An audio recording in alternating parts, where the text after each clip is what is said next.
어제 이 시간을 통해서 삼성전자 2분기 실적 한번 보고 말하자 이렇게 이제 얘기를 했었는데 실적 자체는 보셨다시피 잘 나왔어요. 근데 이제 주가가 굉장히 좀 과민하게 떨어진 감이 있지 않나 싶습니다. 7월 7일인데 행운의 7이 아니게 됐네요. 이게 또 검은이라는 또 말을 붙여야 되는 그런 날이 아닌가 싶습니다. 그래도 희망적인 부분을 찾아보면 막판에는 밑꼬리를 좀 달았어요. 네, 밑꼬리를 달았고 나스닥 선물도 현재 시간 기준으로는 뭐 아주 그렇게 크게 폭락하는 그런 부분까지는 아닙니다. 지금 반도체가 좋다라는 얘기를 너무 오랫동안 정말 거의 디폴트로 들어왔잖아요. 네, 그러다 보니까 지금 반도체주에 대한 그 평가 기준이 굉장히 엄격해요. 굉장히 엄격하고 호재는 별로 반응을 안 하고 악재가 나오면 그 악재를 계속해서 확산하면서 그 악재가 궁극적으로 실적을 끌어내리는 게 아니냐 그런 스토리까지 계속해서 좀 만들려고 하고 그래서 호재에는 둔감하고 악재에는 민감한 현재 반도체주가 그런 상황이 오지 않았나 이런 생각은 듭니다. 삼성전자 2분기 잠정 실적을 보면 영업이익 89.4조 원 달성을 했습니다. 굉장히 좋은 실적이죠. 일단은 실적 컨센서스는 85조 정도였으니까 컨센서스를 상회하는 호실적은 맞고 지금 여기에 그 성과급 충당금이 15조에서 20조 정도 반영됐을 것으로 보니까 그게 없었다면 100조 원 넘는 영업이익이 찍혔을 거라는 겁니다. 수치상으로는 굉장히 엄청나요. 그런데 우리가 이 엄청난 실적은 어쨌든 마이크론을 통해서 한번 확인은 했어요. 그러니까 마이크론도 실적을 상회하는 서프라이즈였죠. 근데 사실 그냥 서프라이즈는 아니었죠. 정말 어마어마한 서프라이즈였습니다. 그래서 이번에 삼성전자 실적 컨센이 85조 정도로 잡혔을 때도 이게 스트릿 컨센이라고 하죠. 그러니까 공식적으로 증권사에서 나오는 게 아니고 그냥 예를 들면 그냥 뭐 여의도 증권가에서 이제 떠도는 그러니까 뭐 그 업종에 종사하시는 분들이 이제 하는 그런 정도의 실적 얘기. 그때는 뭐 90조, 100조. 그리고 어제 이제 제가 그 소통하면서 할 때는 뭐 어떤 분은 뭐 110조도 얘기하더라. 뭐 그런 얘기도 있었어요. 그래서 스트릿 컨센까지는 도달하지 못했다. 굳이 이제 차익 실현에 대한 이유를 찾자면 그런데 실적 자체는 너무 좋았다. 이게 맞기는 합니다. 근데 코스피 지수를 보시면 오늘 서킷이 발동한 다음에 반등을 했거든요. 그래서 서킷이라는 제도가 좀 필요한가? 뭐 이런 생각도 좀 했어요. 그러니까 현물 가격이 8% 급락하면은 서킷이 걸려서 20분간 정지되고 그 다음에 호가를 받아서 이제 다시 거래를 재개를 하잖아요. 그래서 서킷 발동 전까지는 코스피가 계속 원웨이로 계속해서 하락하다가 이제 정지가 된 이후부터는 종가까지 그래도 조금 반등을 좀 해주더라고요. 그래서 시장에 대한 안정장치가 이런 효능을 가진 건가 뭐 이런 생각도 했고 근데 이제 오늘 삼성전자 실적 발표하면서 밀릴 때 또 한 가지 악재라고 해야 될까요? 그래서 하나오션의 캐나다 잠수함 수주 불발 이슈가 있었어요. 근데 이거는 충분히 불발될 수 있었거든요. 원래 강훈식 비서실장도 50대 50이다 이렇게 얘기를 했었습니다. 그래서 사실은 뭐 반반 정도를 바라봤던 건데 어제 하나오션이 종가 구간에서 이 잠수함 수주 기대감에 의해서 좀 많이 올라가면서 마감을 했단 말이죠. 네, 그런 관점에서 반대로 실망감이 좀 작용을 했다. 그러니까 어제까지는 이 수주 가능성을 시장이 좀 높게 평가를 했었던 것 같아요. 근데 궁극적으로는 이게 불발이 됐죠. 근데 이 이슈도 원래 오늘 새벽 정도에 나왔어야 되는데 어제 밤에 나왔습니다. 어제 밤 한 9시? 네, 그쯤에 이제 속보로 나왔어요. 불발 이슈가. 그래서 그때부터 투자 심리가 악화되면서 급락했는데 오늘 시장이 이렇게까지 안 좋지 않았다면 이렇게까지 하나오션이 급락하지는 않았을 거라고 생각을 해요. 그래서 하나오션의 본질적인 가치가 훼손된 건 아닌데 물론 잠수함 수주 규모가 크죠. 최대 뭐 정비까지 60조까지 이렇게 보니까 규모가 큰 건 맞습니다만 어차피 정부 쪽에서도 5대5다 이렇게 얘기를 했었기 때문에 안 될 가능성도 높았고 또 하나오션이 이제 다른 군함이라든지 뭐 LNG선 수주 이런 부분엔 전혀 문제가 없는데 이 이슈를 이렇게까지 급락했다라는 것은 분명히 좀 시장 영향을 같이 받았던 그런 상황이 됐다 이렇게 보여져요. 자 그리고 네이버와 카이가 방산 AI 공동 개발한다는 이슈가 있었는데 뭐 주가에 딱히 이제 반영되지는 않았습니다만 그 네이버가 이제 방산 시장에 본격적으로 좀 뛰어들고 있다 이런 생각들도 듭니다. 그래서 오늘은 이슈적으로는 뭐 그렇게 아주 특징적인 이슈는 없었어요. 그러니까 시장이 급락하다 보니까 그에 대한 코멘트들이었는데 저도 이제 증권사의 코멘트들이나 이런 것들을 많이 봤어요. 근데 제가 공통적으로 보면 이렇게까지의 급락은 좀 과도하다라는 게 의견이고 저도 마찬가지기는 해요. 근데 이게 종목이라는 게 좋다고 무조건 올라갈 수 없는 거고 나쁘다고 무조건 떨어지지도 않습니다. 그러니까 주식이 어려운 거죠. 그런데 제가 이때까지 투자를 하면서 보는 건 결국은 주가는 실점에 수렴하기는 한다. 라는 거긴 했거든요. 그래서 앞으로의 이제 실적 전망치가 조금 안 좋아질 수는 있어요. 제가 전에도 이런 말씀을 드렸어요. 지금 증권사에서 예상하는 삼성전자, SK하이닉스의 포워드 PER 6배, 7배를 저는 신뢰하지 않는다. 이런 말씀을 제가 한 두세 번 정도 얘기를 한 적이 있습니다. 왜냐하면 반도체가 지금 너무 비싸니까 그 반도체를 덜 쓰려는 노력들은 꾸준히 나와요. 그래서 그런 부분들이 반도체 수요의 약간의 그 위축 이런 것들을 불러올 가능성이 있다라고 보면 지금까지의 속도로 메모리 반도체 가격이 올라가기는 당연히 어렵겠죠.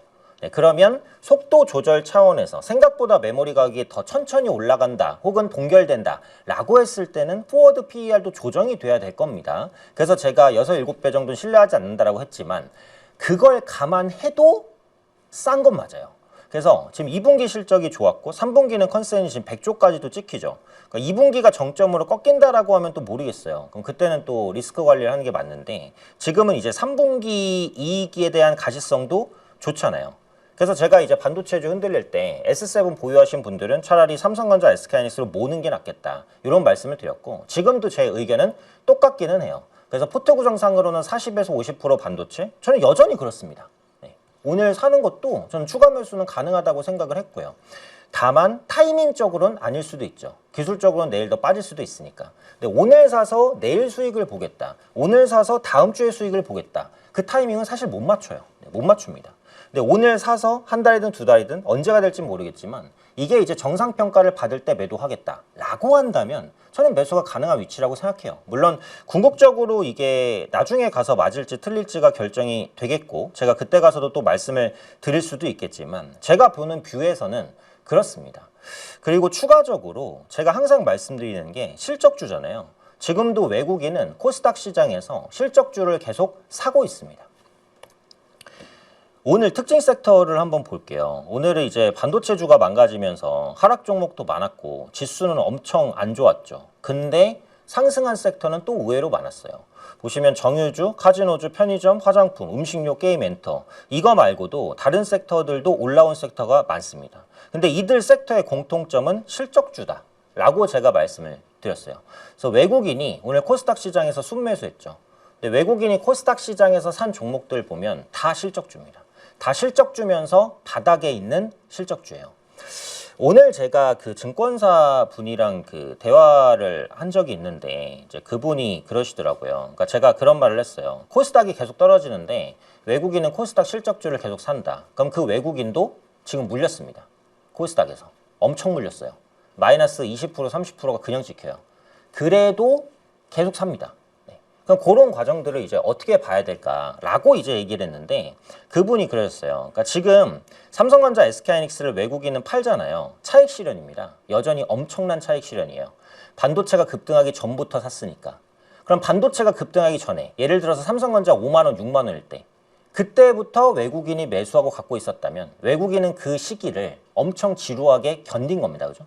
그 시기를 견뎠기 때문에 반도체주가 급등했을 때 그 과실을 먹을 수가 있던 거거든요. 그러면 그 투자 기간은 어때요? 최소한 1, 2년, 정말 길게는 몇 년까지도 길어지는 겁니다. 그럼 그런 과정에서 본다면 정말 나중에 봤을 때 외국인이 순매수하는 코스닥 종목이 훨씬 더 올라가 있지 않겠느냐. 그분이 그러시더라고요. 그래서 이제 그게 진짜로 그렇게 될지 아닐지는 모르겠지만 어쨌든 외국인이 최근에 코스닥 시장에서 사는 종목은 실적주다라는 겁니다. 오늘 정유주, SK이노베이션이랑 GS, SO에 올라갔는데 역시 실적주고요. 카지노주를 제가 이 시간을 통해서도 몇 번 말씀을 드렸는데 롯데관광개발, 파라다이스, GKL 수급 들어왔고 GS 리테일과 BGF 리테일도 일단은 강했고요. 또 화장품주도 실적이 좋다라는 말씀을 꾸준히 드렸어요. 근데 보통 화장품주 하면 APR, 달바글로벌 뭐 이런 종목들 파마 리서치도 마찬가지고 그렇게 보지만 오늘은 이제 뭐 그런 종목도 뭐 크게 나쁘진 않았는데 아모레퍼시픽이나 LG생활건강 같은 상당한 정통 화장품주들이 올라오기는 했고요. 그다음에 음식료주가 방어 성격으로 올라온 것도 있는데 삼양식품 같은 경우에는 실적 컨센이 또 괜찮습니다. 그래서 삼양식품, 농심 그리고 CJ 프레시웨이까지 일단 올라오는 흐름들이 나타났고 게임주도 제가 자주 커버를 하는 종목인데 크래프톤, 시프트업 그리고 펄어비스 아직 시원한 반등은 아니지만 약세장에서 조금 의미 있게 올라왔고요.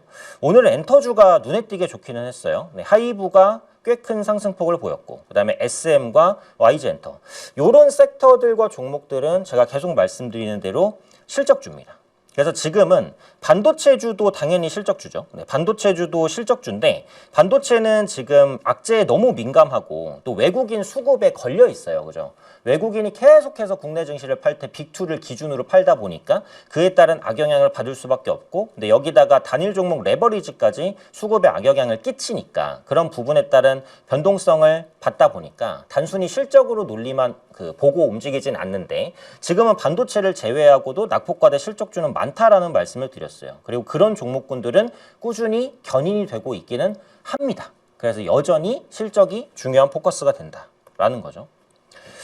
오늘 이슈를 보면 사우디가 이제 아랍의 경질료를 배럴당 11달러 인하한다고 했어요. 배럴당 11달러면 되게 큰 폭의 인하거든요. 지금 국제유가가 많이 내려와 있는 상황에서 이 낮아진 국제유가가 계속해서 갈 수 있을지 그런 부분에 대한 약간의 불확실성이 있는데 이번에 사우디가 약간 원유 관련된 가격 경쟁을 하려는 건가? 네, 이런 생각을 살짝 하게 돼요. 그래서 배럴당 인하 이슈가 있었으니까 이건 물가 안정에 좀 더 도움이 될 수도 있다라고 보고요.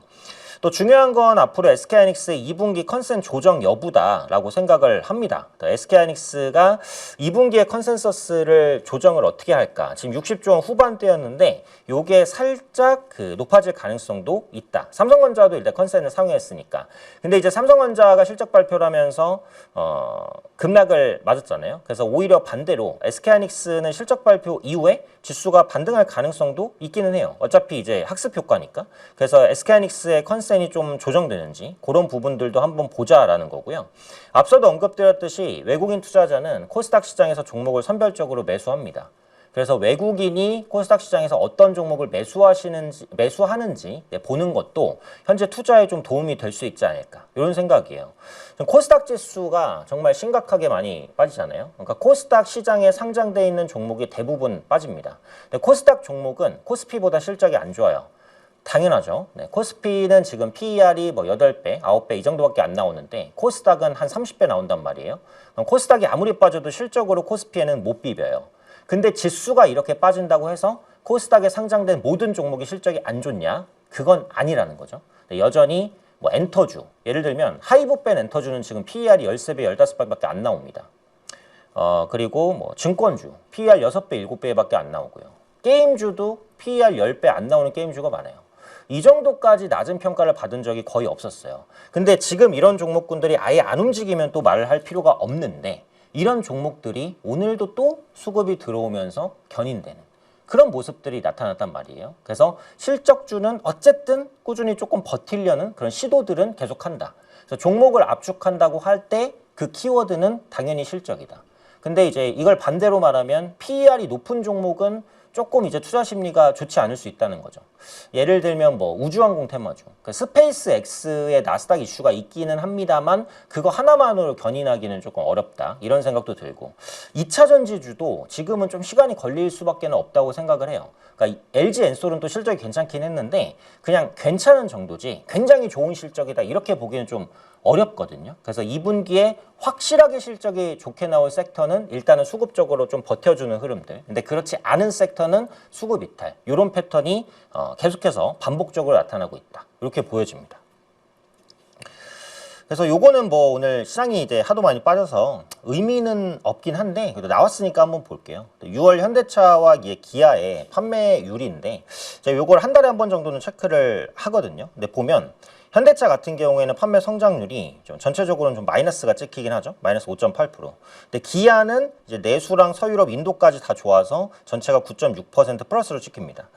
지금 현대차 그룹주도 실적이 그렇게 기대만큼 잘 나오지는 않을 것 같긴 한데 기아 같은 경우에는 그래도 실적이 괜찮은 편이에요. 그래서 오늘은 기아도 밀렸는데 어제는 현대차 그룹 중에 기아가 셌잖아요. 그러니까 기아가 이제 수출 실적, 상반기에 역대 최다 판매 대수를 기록했다라는 이슈였는데 그런 부분에 힘입어서 2분기는 실적이 괜찮은 편입니다. 근데 현대차는 2분기에 영업이익 컨센이 전년 동기 대비해서 10% 정도는 빠져요. 그러면은 실적 시즌에 주목받기가 살짝 어려운 그런 부분들도 있다는 거죠. 현대오토, 에버도 마찬가지로 전년 동기 대비해서 실적은 살짝 부진할 것 같고, 근데 반대로 현대모비스는 그래도 올해 2분기가 전년 동기 대비보다는 조금 더 견인될 것 같아요. 그럼 주가 측면으로는 기아랑 현대모비스는 조금 버텨주고 현대차랑 오토에버 쪽으로는 조금 수급이 이탈될 수도 있다. 그러니까 이 정도로 기본적인 전략을 생각해보고 간다는 거죠. 근데 이게 자동차주에만 해당되는 건 아니고 일단 대부분의 섹터에 이런 논리가 해당될 수 있겠다. 이렇게 말씀을 드리는 겁니다. 자, 그리고 오늘 카지노주가 의미 있는 반등을 보였죠. 그래서 주요 외국인 카지노별 1분기 매출액 추이 보시면 롯데관광개발이 대장은 맞아요. 그리고 파라다이스랑 GKL. 그리고 카지노 업체 밸류가 지금 높진 않아요.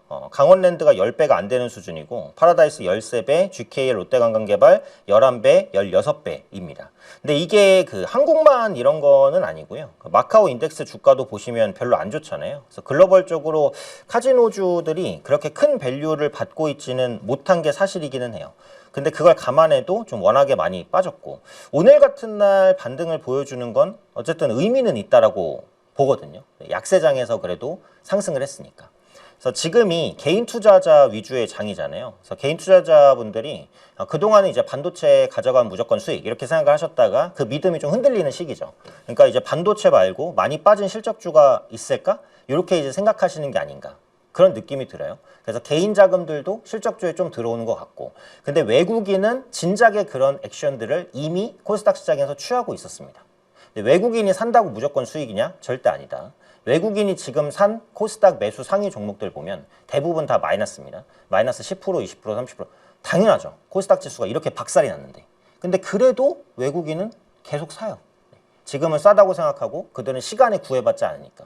그래서 이게 투자라는 게 시간에 구애받지 않으면 그렇게 어려운 건 아니라고 생각을 해요. 그러니까 내가 투자 기간을 길게 몇 개월에서 몇 년을 보고 한다면 지금이 싼다고 했을 때 그냥 떨어질 때 주워 간다라는 생각으로 계속 담는다 라는 관점에서의 투자는 궁극적으로 승리를 부른다라고 생각을 해요.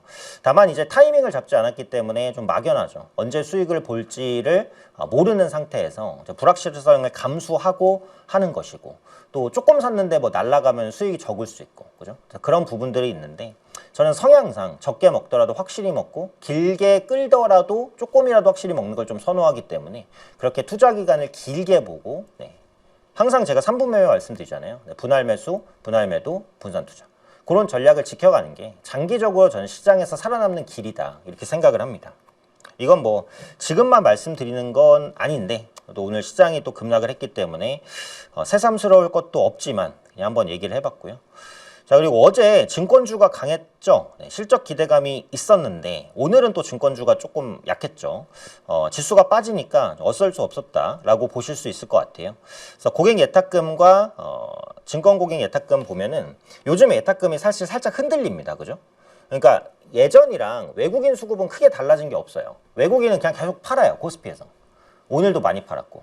외국인은 대부분 거의 항상 많이 팔았어요. 코스피 비중 40% 이상에서 많이 팔았어요. 그냥. 근데 오늘 급락했으니까 40% 밑으로 내려왔겠죠? 그러면 내일부터 매도 규모가 약해지는지를 한번 체크해보자라는 말씀을 드리고, 근데 중요한 건 예전에는 외국인이 막 던져도 개인 투자자분들이 이제 다 받으면서 지수를 올렸는데 지금 개인 투자의 그 매수 여력이 예전보다는 좀 약해졌다는 겁니다. 고객 예탁금을 봐도 한 136조인가 정점 찍고 지금 110조 원대 인가로 내려왔을 거예요. CMA 잔고도 이전보다는 내려왔고. 그러니까 그게 레버리지 영향도 있죠. 그러니까 레버리지가 상장되면서 기존의 삼성전자와 SK하이닉스를 사던 수급이 삼성전자와 SK하이닉스 그리고 삼성전자 단일 종목 레버리지, SK하이닉스 단일 종목 레버리지로 쪼개지잖아요. 두 개로만 쪼개질 게 네 개로까지 쪼개진 거죠. 어떻게 보면. 그러니까 그런 것들이 수급 분산을 일으키는 와중에 외국인의 매도가 계속됐고 반도체 관련된 노이즈가 조금씩 생기면서 급락이 나왔다. 또 이렇게도 해석할 수 있을 것 같아요. 그래서 어쨌든 뭐 레버리지의 보완은 필요하다. 뭐 요거는 뭐 저만 말하는 건 아니니까 그런 상황이고요. 넥스트레이드 한번 보겠습니다. 흐름 보면 넥스트레이드에서는 화장품이 좋아요. 마녀공장, 클리오 1, 2위로 결정된 종목군들이 강세. 그래서 역시 실적주에 대한 매수가 계속해서 들어오고 있다. 이렇게 해석을 할 수가 있을 것 같아요. 금호타이어는 개별주니까 패스해야 될 것 같아요. 요거는 조금 어렵고, 편의점 중에 BGF 리테일 올라옵니다. 편의점주도 실적이 좋아요.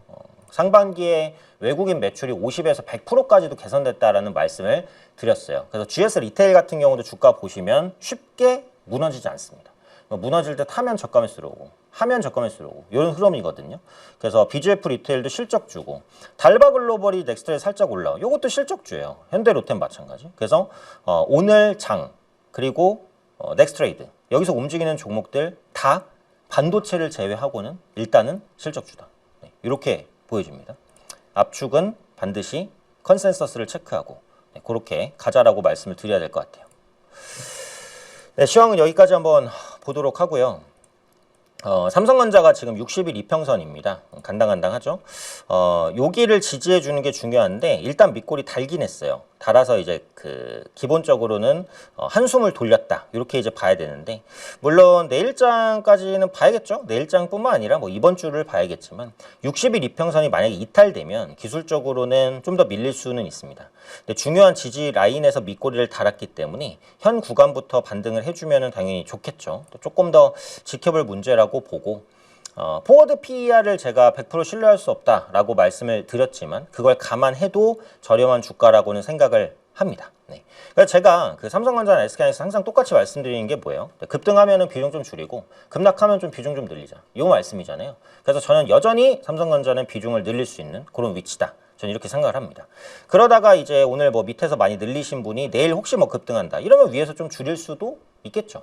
근데 이제 고점에 물리셨으면은 급등해도 줄이지는 못하죠. 네, 그때는 뭐 어쩔 수 없이 기다려야겠지만 내 매수 위치에 따라서 규모에 따라서 전략은 좀 달라지기는 합니다. 네. 근데 그렇다고 이제 삼성전자 하이닉스에 몰빵하는 것도 저는 바람직하지 않다라고 봐요. 포트 기준에서 40%, 50%. 그 정도를 두고 나머지는 뭐 나머지 5, 60%는 실적주, 낙폭과대주. 그쪽으로 좀 압축하는 흐름. 네, 저는 계속해서 그렇게 말씀을 드립니다.